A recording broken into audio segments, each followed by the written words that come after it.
وذكر فإن الذكرى تنفع المؤمنين. السلام علیکم ورحمۃ اللہ وبرکاتہ.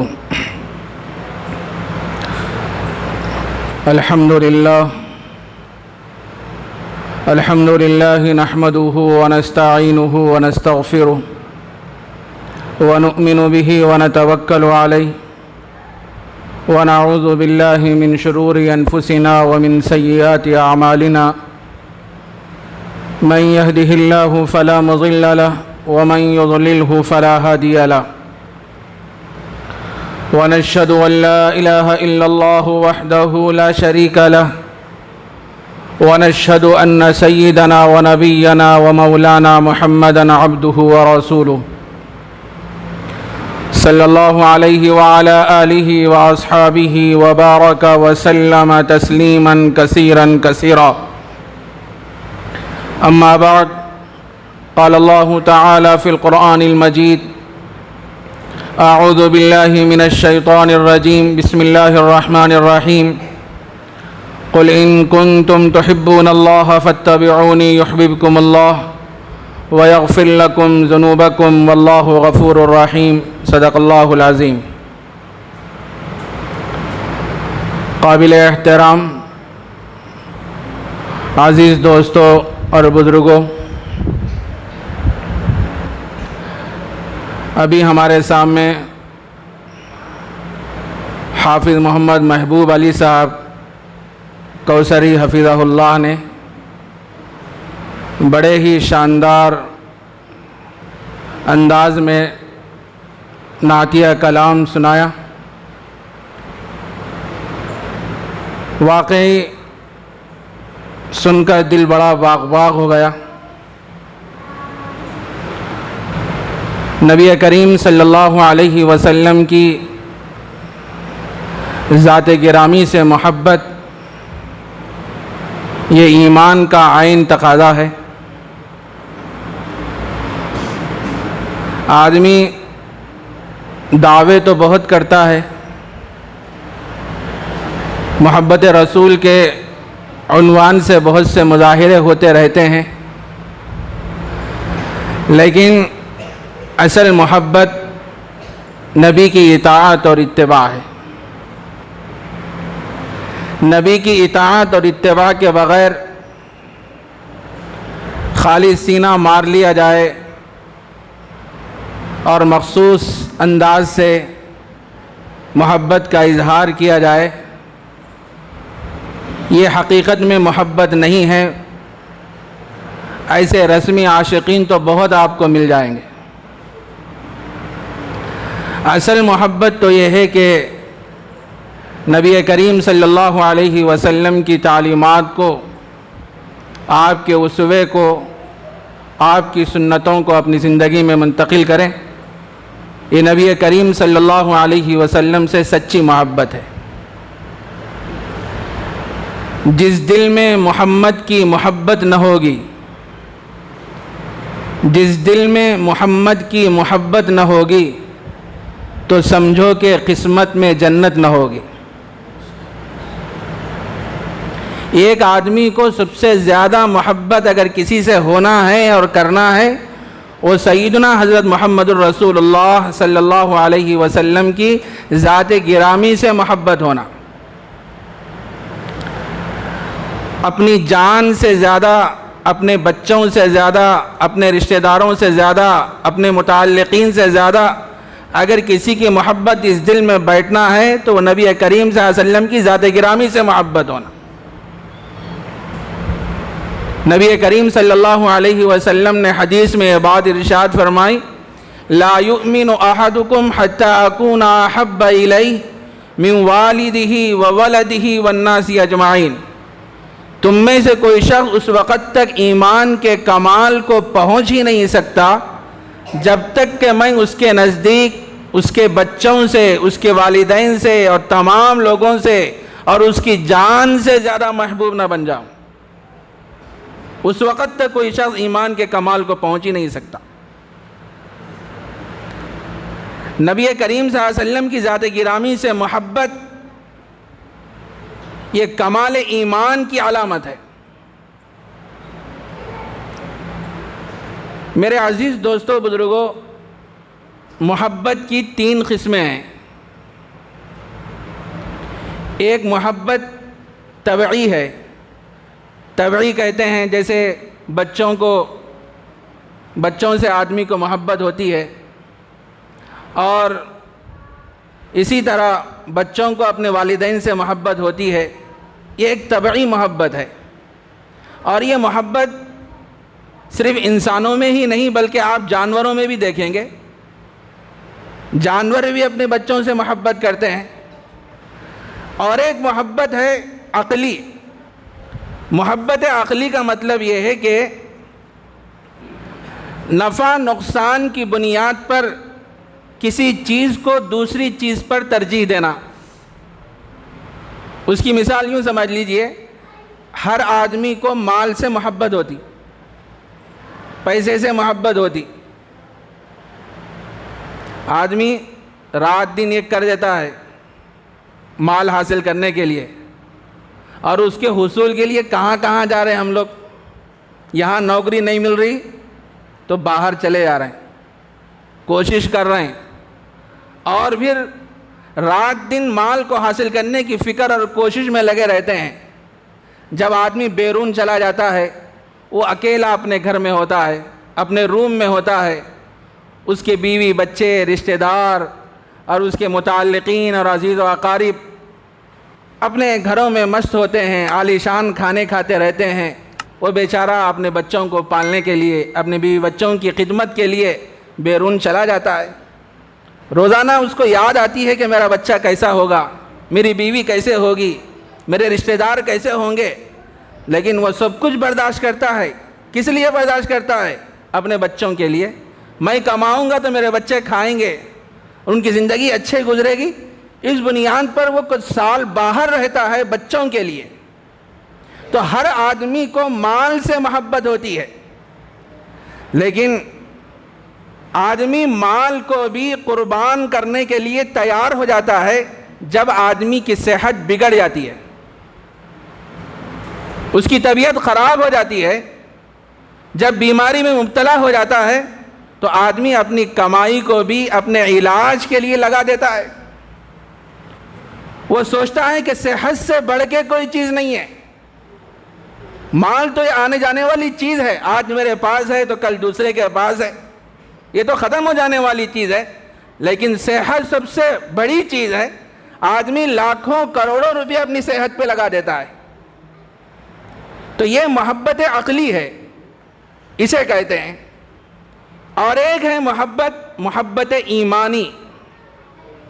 محبت ایمانی کہتے ہیں کہ نفع نقصان کو پسے پش ڈال کے آخرت کے نفع اور نقصان کو سامنے رکھ کر کسی چیز کو پسند کرنا اور کسی چیز کو چھوڑ دینا، یہ محبت ایمانی ہے۔ نبی کریم صلی اللہ علیہ وسلم نے احادیث میں اور عام کی تعلیمات میں جو چیزیں ہمیں ملتی ہیں اس کو اختیار کرنا، اور جن چیزوں سے اللہ کے نبی نے منع فرمایا ہے ان چیزوں سے بچتے ہوئے زندگی گزارنا، یہ ہے محبت ایمانی۔ اور حدیث میں جو بات بیان فرمائی گئی ہے وہ یہ ہے کہ تم میں کوئی شخص اس وقت تک ایمان کے کمال کو پہنچ ہی نہیں سکتا جب تک کہ میں اس کے نزدیک اس کے والدین سے، اس کے بچوں سے اور تمام لوگوں سے زیادہ محبوب نہ بن جاؤں۔ اس سے مراد محبت ایمانی ہے۔ اس کی مثال یوں سمجھ لیجئے، مثال کے طور پر مال ہی کو لے لیجئے۔ آدمی یہ سوچتا ہے کہ دنیا میں رہ کے کسی بھی طریقے سے میں مال حاصل کروں، نہ حلال کو دیکھتا ہے نہ حرام کو دیکھتا ہے۔ بہت سے حضرات سودی کاروبار کرتے ہیں اور ان کے دل و دماغ میں یہ چیز ہوتی ہے کہ بھائی میں کسی کو 100 روپے دے رہا ہوں، واپسی پر وہ مجھے 150 روپے 200 روپے دے رہا ہے، تو بظاہر یہ پیسے بڑھ رہے ہیں۔ میرے دوستو، یہ پیسے نہیں بڑھ رہے ہیں، بلکہ حقیقت میں عذاب اور گناہ بڑھ رہا ہے۔ اللہ کے نبی نے کیا فرمایا کہ سود سے منع فرمایا۔ ہم اللہ کے نبی کی ذات گرامی سے محبت کرتے ہیں، سچی محبت کرتے ہیں، تو سود سے ہم کو دور رہنا چاہیے، رشوت سے دور رہنا چاہیے، رشوت لینا بھی نہیں، دینا بھی نہیں۔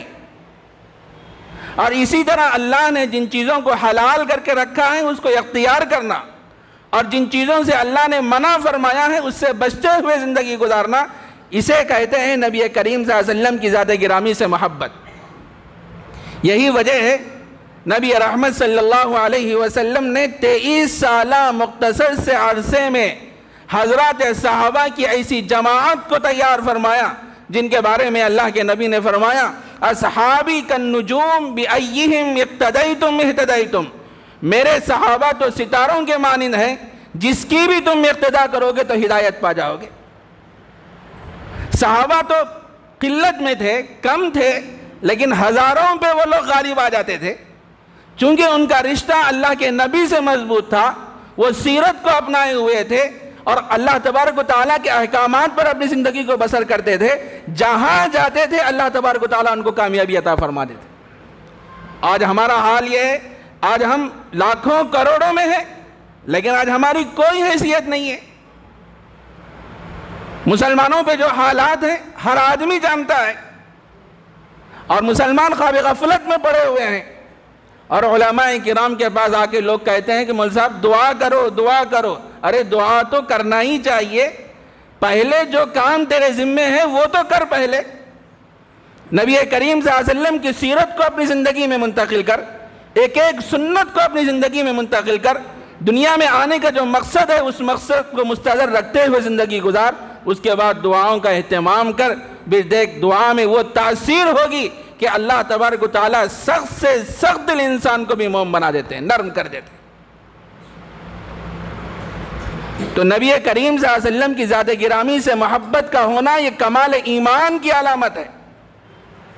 حضرات صحابہ کیسی محبت فرمایا کرتے تھے نبی کریم صلی اللہ علیہ وسلم سے۔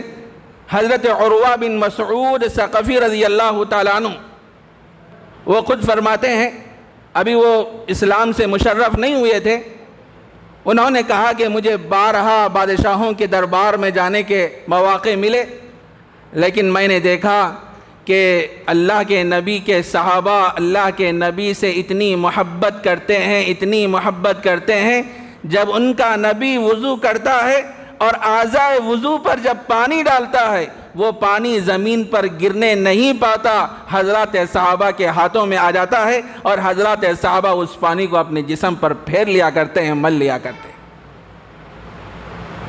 جب آدمی کو کسی سے محبت ہو جاتی ہے تو آدمی اس کے عادات کو، اس کے اطوار کو، اس کی نقل کو اور اس کی چال و چلن کو پسند کرتا ہے۔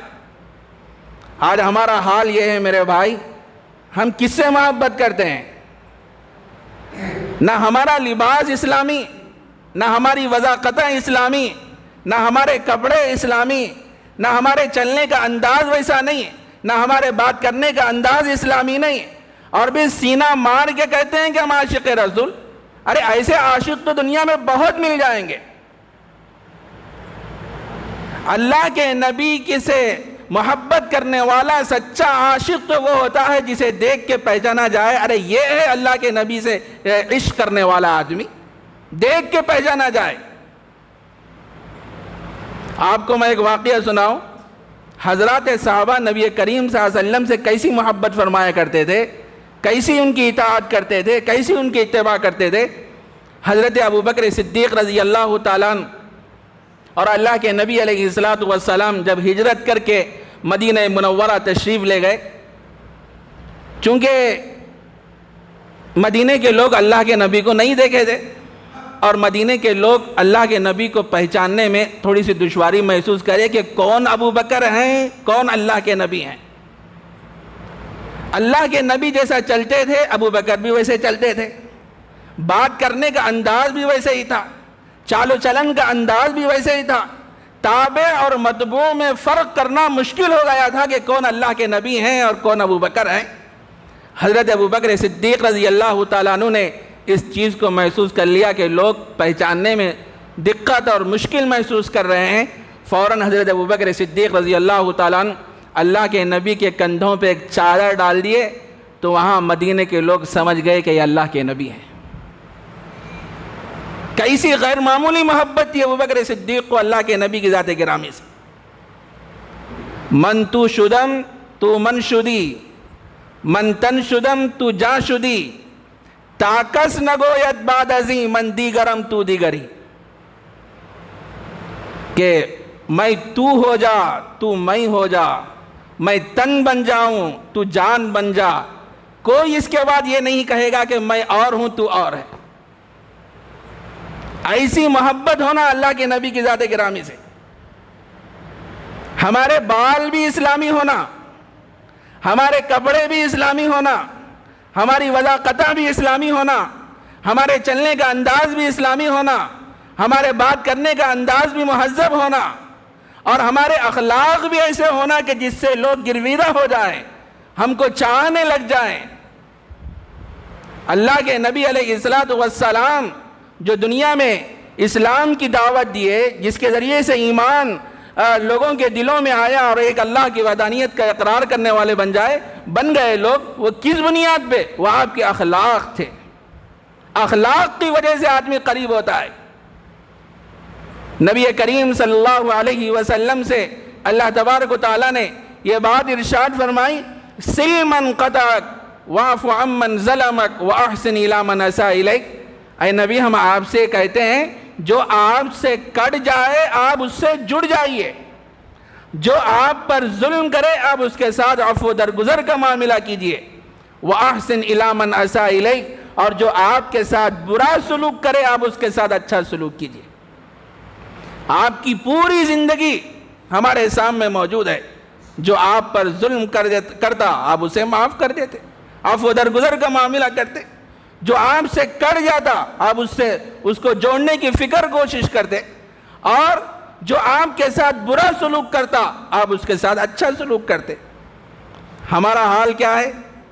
جو ہم سے کٹ گیا ہم بھی اس سے کٹ جاتے، جو ہم پہ ظلم کرا ہم بھی اس کے ساتھ ظلم کرتے، جو ہمارے ساتھ برا سلوک کیا ہم اس کے ساتھ برا سلوک کرتے۔ تو آدمی دین کی طرف، اعمال کی طرف کیسے آئے گا؟ آدمی جو قریب ہوتا ہے وہ اخلاق کے ذریعے سے قریب ہوتا ہے۔ اپنے اندر اچھے اخلاق پیدا کرنا، عمدہ صفات پیدا کرنا، جس کی وجہ سے دوسرے لوگ اپنے سے قریب ہوتے ہیں۔ حضرات صحابہ جو نبی کریم صلی اللہ علیہ وسلم سے جو محبت کرتے تھے وہ رسمی محبت نہیں کرتے تھے بلکہ حقیقی محبت فرمایا کرتے تھے۔ ایک نہیں بیسیوں مثالیں۔ آدمی دنیا میں جو کسی سے محبت کرتا ہے نا وہ 3 چیزوں کی بنیاد پہ کرتا۔ پہلی چیز کیا ہے؟ خوبصورتی۔ کوئی آدمی خوبصورت ہے ہم کیا کرتے؟ اس سے محبت کرتے، فطری بات ہے۔ اللہ کے نبی سے بھی زیادہ کوئی حسین اور خوبصورت ہو سکتا ہے اس دنیا میں؟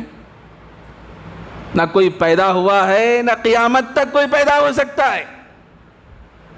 وَأَحْسَنُ مِنْكَ لَمْ تَرَ قَطُّ عَيْنِي وَأَجْمَلُ مِنْكَ لَمْ تَلِدِ النِّسَاءُ خُلِقْتَ مُبَرَّأً مِنْ كُلِّ عَيْبٍ كَأَنَّكَ قَدْ خُلِقْتَ كَمَا تَشَاءُ۔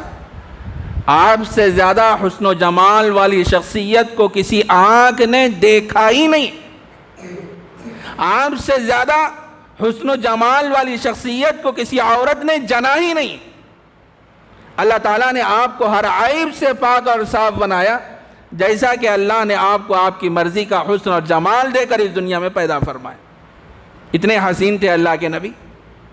حضرت عائشہ صدیقہ رضی اللہ عنہ فرماتی ہیں کہ لنا شمس وللآفاق شمس، شمسی خیر من شمس السماء، شمس الناس تطلع بعد الفجر وشمسی تطلع بعد العشاء۔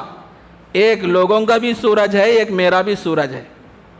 لوگوں کا جو سورج ہے وہ فجر کے بعد طلوع ہوتا ہے اور میرا سورج عشاء کے بعد طلوع ہوتا ہے۔ یہ اللہ کے نبی کی ذات گرامی کی طرف اشارہ ہے۔ اتنے حسین تھے اللہ کے نبی، تو کتنی محبت ہونا اللہ کے نبی کی ذات گرامی سے۔ دوسری چیز ہے کمال۔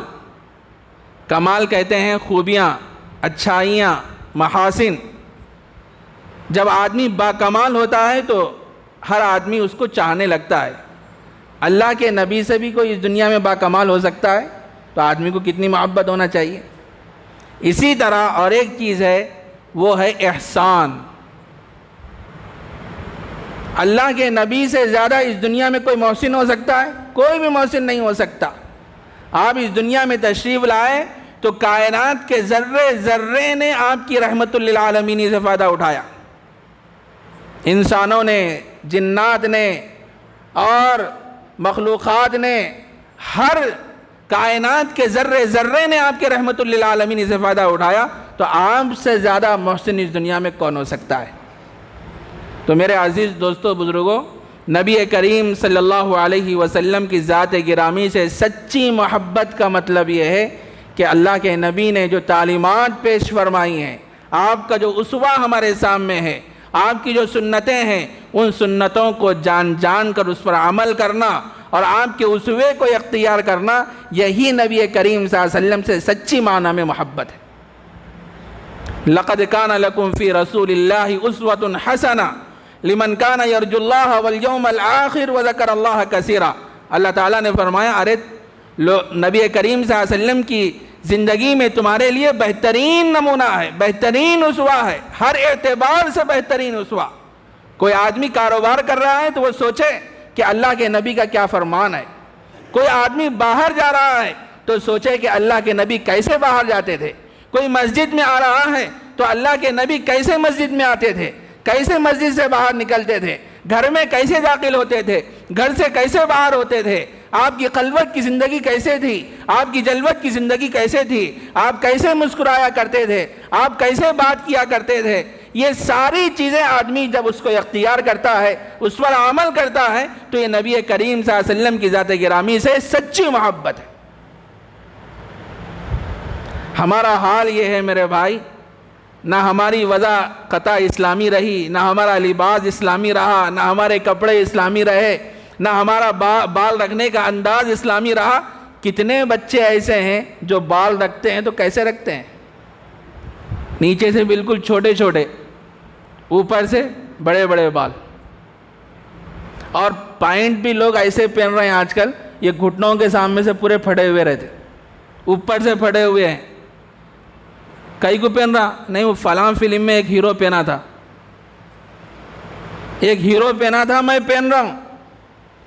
ارے بھائی، ان ہیرو نہیں ہے، حقیقت میں زیرو ہے ان، اور ہم اس کے طریقے کو اختیار کر رہے ہیں۔ اللہ کے نبی کا طریقہ اس وقت ہمیں پسند نہیں ہے، محبوب نہیں ہے۔ کیسے زندگیوں میں انقلاب آئے گا؟ بال کیسے رکھنا چاہیے؟ آج ہمارا نوجوان کیسے بال رکھ رہا ہے؟ کیا نمازوں کا اہتمام ہم کر رہے ہیں؟ اتنی عالی شان مسجد بنائی گئی ہے آپ کے گاؤں میں، کمیرا میں، کتنے لوگ نماز کو آ رہے ہیں، کتنے لوگ جمعہ کو آ رہے ہیں۔ ماشاءاللہ عالم صاحب کا بھی انتظام کیا گیا، اور 5 وقتہ اذان ہو رہی ہے، حی علی الصلاۃ حی علی الفلاح کے کلمات ہم سنتے ہیں، آؤ نماز کی طرف، آؤ کامیابی کی طرف۔ کتنے لوگ نماز کو آ رہے ہیں میرے بھائی؟ اور پھر خاص موقع آ گئے، اور جو مظاہرہ جو ہوتا ہے آج کل، اور اس میں شریک ہو گئے، اور سال بھر میں ایک مظاہرہ کر دیے اور سمجھ گئے کہ ہم نبی کے عاشق۔ ارے ایسے عاشقان تو بہت مل جائیں گے، اسے محبت نہیں کہتے۔ نمازوں کا اہتمام کریں، اور نبی کریم صلی اللہ علیہ وسلم کی ایک ایک سنت کو اپنی زندگی میں منتقل کریں، دعائیں کریں۔ اللہ دعا میں وہ تاثیر رکھیں گے کہ ہمارے مسائل حل ہو جائیں گے، ہم جو چاہیں گے وہ ہوگا۔ من کان للہ کان اللہ لہ۔ ارے پہلے اللہ کے تو ہو جاؤ، جب ہم اللہ کے ہو جائیں گے تو اللہ بھی ہمارے ہو جائیں گے۔ ہم اللہ کے تو نہیں ہوتے، اللہ کے کیسے ہونا؟ اللہ نے جو احکامات بندوں پہ لاگو فرمائے ہیں، ہم اس کو اختیار کریں گے تو اللہ ہم کو چاہنے لگیں گے۔ جب اللہ ہم کو چاہنے لگیں گے، ہم جو چاہیں گے اللہ اس کے مطابق فیصلے فرمائیں گے۔ ایک صحابی ہیں، غالباً مجھے نام یاد نہیں آ رہا ہے، جب وہ افریقہ گئے اسلام کی دعوت دینے کے لیے، وہاں پہنچے تو دیکھا کہ بہت سے لوگ اسلام میں داخل ہو رہے ہیں، تو ان کے دل میں خیال آیا کہ افریقہ کا جو جنگل ہے، اس جنگل کو فوجی چھاؤنی میں منتقل کر دیا جائے، وہاں جو لوگ نئے نئے اسلام میں داخل ہو رہے ہیں ان کی تربیت کی جائے، ان کا ذہن بنایا جائے۔ تو ان کے دل میں ایک خیال آیا، تو اس زمانے میں جو حضرات صحابہ وہاں موجود تھے ان سے مشورہ کیے، تو حضرات صحابہ نے فرمایا دیکھو یہ افریقہ کا جنگل تو بڑا خطرناک ہے، اس میں درندے، شیر، بھیڑیے اور موذی جانور رہتے ہیں، اور تم اس جنگل کو فوجی چھاؤنی میں کیسے منتقل کرو گے؟ یہ کام تو ممکن نہیں ہے۔ لیکن وہ صحابی کہنے لگے کہ میں اسی جنگل کو فوجی چھاؤنی میں منتقل کرنا چاہتا ہوں، جو لوگ نئے نئے داخل ہو رہے ہیں ان کی تربیت کی جائے، ان کا ذہن بنایا جائے۔ تو کتابوں میں بات ملتی ہے کہ وہ صحابی جنگل کے کنارے کھڑے ہو گئے اور کھڑے ہو کے خطاب کرنے لگے جنگل کے جانوروں سے، ایتھا الحشرات والسباع نحن اصحاب رسول اللہ صلی اللہ علیہ وسلم فرحلوا فإنا نازلون فمن وجدناہ بعد قتلناہ۔ چونکہ وہ اللہ سے اور اللہ کے نبی سے سچی محبت کرتے تھے، جنگل کے کنارے پہ کھڑے ہو کے جنگل کے جانوروں سے کیا خطاب کر رہے ہیں؟ ایتھا الحشرات والسباع، اے چیر پھاڑ کھانے والے جانوروں، درندوں، کیڑے مکوڑوں، اچھی طریقے سے سن لو، نحن اصحاب رسول اللہ صلی اللہ علیہ وسلم، ہم اللہ کے نبی کے دوست ہیں، ساتھی ہیں۔ فرحلو، اس جنگل کو خالی کر دو، یہاں سے چلے جاؤ۔ اس کے بعد وارننگ دیے، فمن وجدناہ بعد قتلناہ، میرے اس اعلان کے بعد کوئی اس جنگل میں رہے گا تو میں اس کو قتل کر دوں گا، میں اسے مار دوں گا۔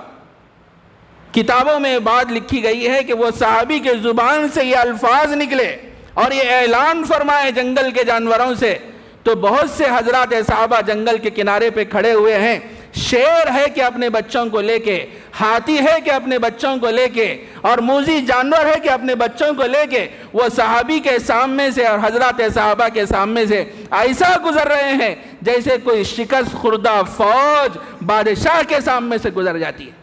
پورا جنگل کا جنگل خالی ہو گیا۔ میرے دوستو بتاؤ، آخر وہ صحابی کی زبان میں کون سی تاثیر تھی؟ ساری دنیا کے سائنسداں مل جائیں اور ان سے پوچھا جائے آخر وہ صحابی کی زبان میں وہ کون سی تاثیر تھی جس کی وجہ سے جنگل کے جانور جنگل خالی کرنے پہ مجبور ہو گئے، خدا کی قسم کوئی سائنسداں نہیں بتا سکتا۔ لیکن ایک مسلمان جس کے دل میں اللہ کی وحدانیت ہوتی ہے، نبی کریم صلی اللہ علیہ وسلم کی ذات گرامی سے سچی محبت کرنے والا ہوتا ہے، وہ آسانی سے بتلا سکتا ہے۔ وہ صحابی کی زبان میں جو تاثیر پیدا ہوئی ہے وہ اس بنیاد پہ پیدا ہوئی کہ ان کا تعلق اللہ سے اور اللہ کے نبی سے مضبوط تھا، تو جس کی وجہ سے جنگل کے جانور جنگل خالی کرنے پہ مجبور ہو گئے۔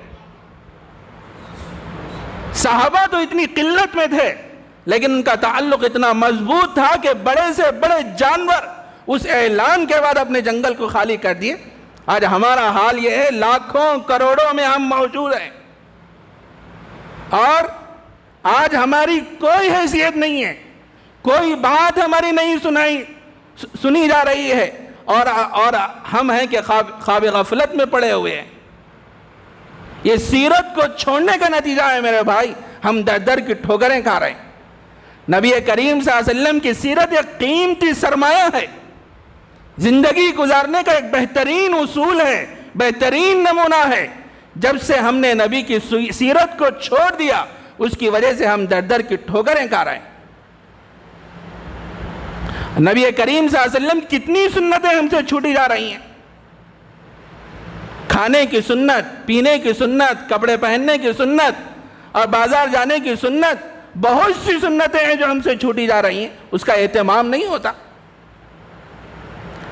حدیث میں آتا ہے نبی کریم صلی اللہ علیہ وسلم نے ارشاد فرمایا، من احب سنتی عند فساد امتی فلہ اجر 100 شہید، جو فساد کے زمانے میں میری سنت کو زندہ کرے گا اسے 100 شہیدوں کا ثواب ملے گا۔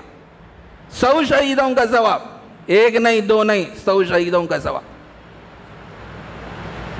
یہ نہیں سوچنا کہ میں یہ سنت کو زندہ کروں گا تو لوگ کیا کہیں گے، لوگ کچھ بھی کہیں، آپ کی عزت کریں نہ کریں، آپ کا احترام کریں نہ کریں، لیکن یہ سوچ کے کریں کہ میرے نبی کی سنت ہے۔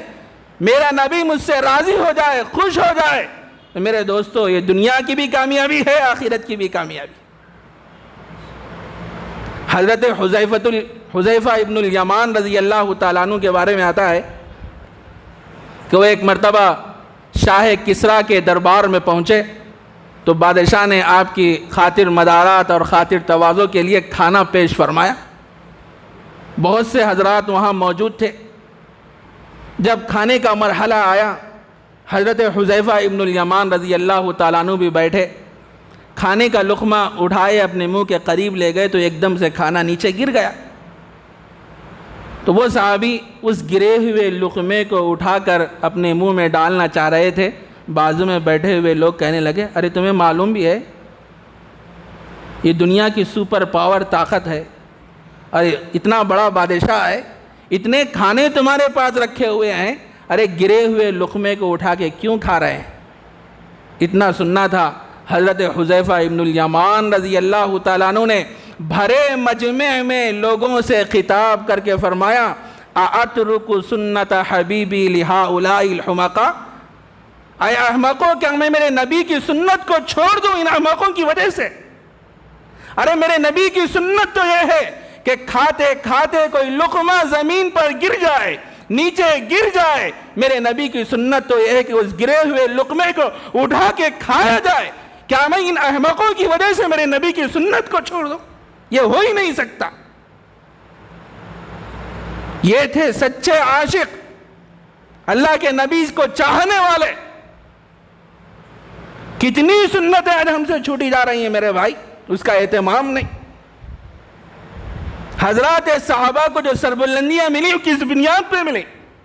ایک تو ان کا تعلق اللہ سے مضبوط اور اللہ کے نبی سے مضبوط، اور وہ سیرت کو تھامے ہوئے تھے، جہاں بھی جاتے اللہ تبارک و تعالیٰ ان کو کامیابی عطا فرماتے۔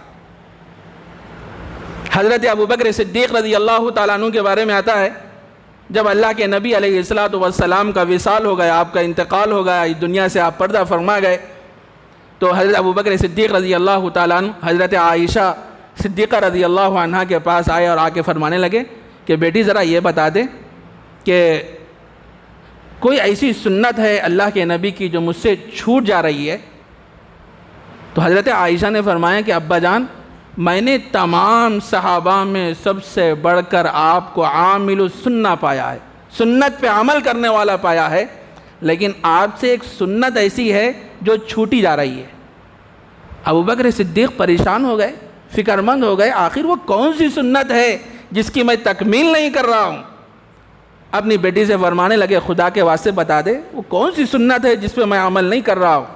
حضرت عائشہ صدیقہ رضی اللہ عنہ فرماتی ہیں کہ اللہ کے نبی کا یہ حال تھا، کبھی کبھی اللہ کے نبی فرمایا کرتے تھے کہ عائشہ میرے لیے فرنی بنا دے، میں فرنی بنا دیتی، اور اللہ کے نبی ہیں کہ اس فرنی کو لے کے اس راستے سے گزر جاتے، بہت دور چلے جاتے، اس کے بعد اس فرنی کو کیا کرتے وہ تو مجھے نہیں معلوم۔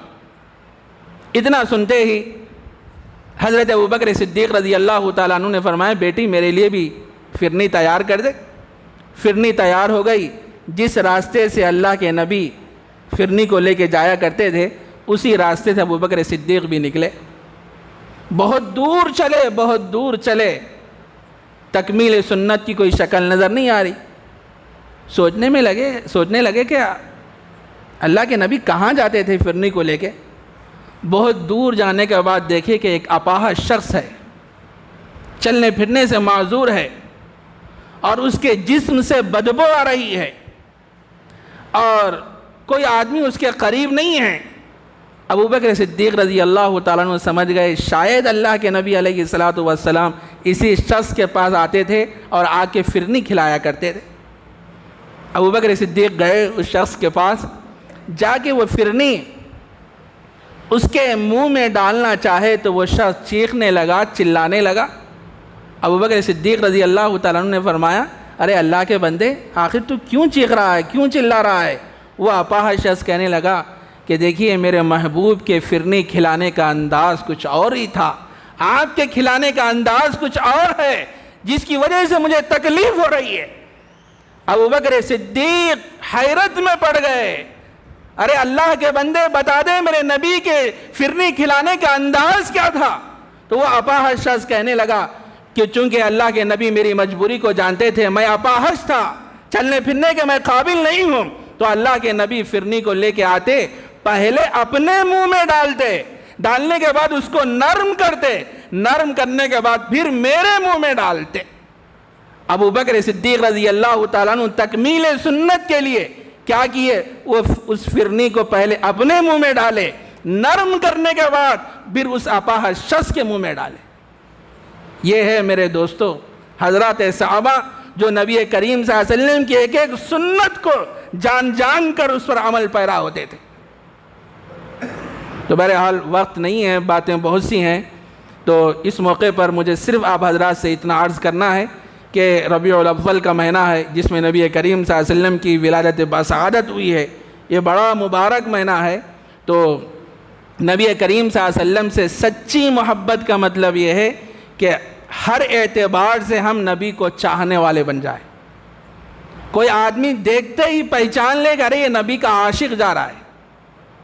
ہمارا ظاہر بھی سنورا ہوا ہونا چاہیے، ہمارا لباس بھی سنورا ہوا ہونا چاہیے، ہمارا چہرہ بھی آرستہ ہونا چاہیے، ہمارے بال رکھنے کا انداز بھی صحیح ہونا چاہیے، اور ہمارے کپڑے پہننے کا انداز بھی صحیح ہونا چاہیے۔ یہ ہے ظاہری حلیہ جسے دیکھ کے پہچانا جائے کہ نبی کا عاشق۔ اور اندرونی اعتبار سے جو ہمارے اندر جو برائیاں ہیں، حسد ہے، غیبت ہے، اور جو ہم ایک دوسرے کے ساتھ ظلم کرتے ہیں اور بد اخلاقی سے پیش آتے ہیں، یہ ساری چیزوں کو ختم کر کے ہم اپنے اندر اچھے اخلاق کو پیدا کریں، عفو درگزر کا معاملہ کریں، لوگوں کے ساتھ اچھا سلوک کریں۔ میرے عزیز دوستو بزرگوں، اخلاق ایک ایسا ہتھیار ہے کہ جس کے ذریعے سے آدمی سخت سے سخت دل آدمی بھی قریب ہو جاتا ہے۔ کتنا بھی ان سخت سے سخت رہندے، دو بول آپ میٹھے بول دو، محبت کے بول دو، وہ آدمی آپ کے قریب ہو جاتا ہے۔ آج ہمارے گھروں کا حال یہ ہے، معمولی جھگڑے ہو جاتے ہیں گھروں میں تو ہم کیا ہے، بات کرنا چھوڑ دیتے ہیں۔ کتنے گھرانے ایسے ہیں، آپ کے گاؤں میں بھی ہوں گے، معمولی بات پہ، اور اس کا معاملہ یہاں تک پہنچ جاتا ہے کہ 10-10 سال اور 20-20 سال ہو جاتے ہیں کہ ہم ان کے گھر کو نہیں جاتے اور وہ ہمارے گھر کو نہیں آتا۔ کس بنیاد پہ؟ محض زبان سے نکلا ہوا ایک لفظ جس کی وجہ سے دونوں خاندان دور ہو گئے، دونوں بھائی ایک دوسرے سے دور ہو گئے۔ ارے بھائی، نبی کریم صلی اللہ علیہ وسلم کی تعلیم کیا تھی؟ آپ کے اخلاق کیا تھے؟ جو آپ سے کٹ جاتا آپ اس سے جڑ جاتے تھے۔ یہ اخلاق ہمارے اندر پیدا ہونا چاہیے۔ بہرحال اس موقع پر جو باتیں ہمارے سامنے آئی ہیں، اللہ مجھے بھی عمل کی توفیق عطا فرمائے اور آپ حضرات کو بھی عمل کی توفیق عطا فرمائے۔ ماشاءاللہ ہمارے کرم فرما جناب محترم عبدالصمد صاحب حفظہ اللہ، جو اس مسجد کے متولی ہیں، جنہوں نے اس مسجد کی تعمیر فرمائی، وہ جب بھی بیرون سے یہاں تشریف لاتے ہیں تو مجھے یاد فرماتے ہیں، ان کے ساتھ مجھے یہاں حاضری کا موقع ملتا ہے۔ آج بھی میں انہی کے ساتھ یہاں آیا اور یہ سیرت النبی کا یہاں جلسہ رکھا گیا تھا۔ اللہ ہمارے اس آنے کو، بیٹھنے کو، سننے کو قبول فرمائے، اور نبی کریم صلی اللہ علیہ وسلم کی سیرت کو اور آپ کے ایک ایک اسوے کو، ایک ایک سنت کو اپنی زندگی میں منتقل کرنے کی اللہ ہم سب کو توفیق عمل مرحمت فرمائے۔ وآخر دعوانا ان الحمد للہ رب العالمین۔